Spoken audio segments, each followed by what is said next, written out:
Thierry Grunstein est l'un des premiers à avoir écrit un ouvrage référence sur l'art graphique nippon.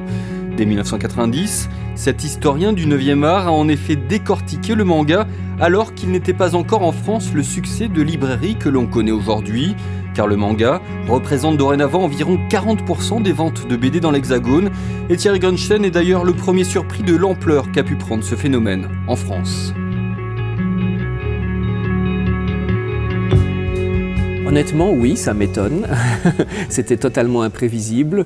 On est sur un marché qui est quand même où la création est très dynamique. Donc, la France n'était pas vraiment un marché d'importation, mais plutôt d'exportation jusque-là.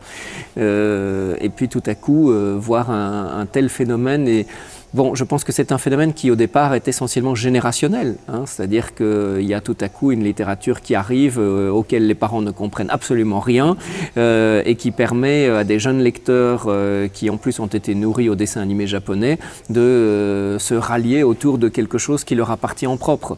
Bon.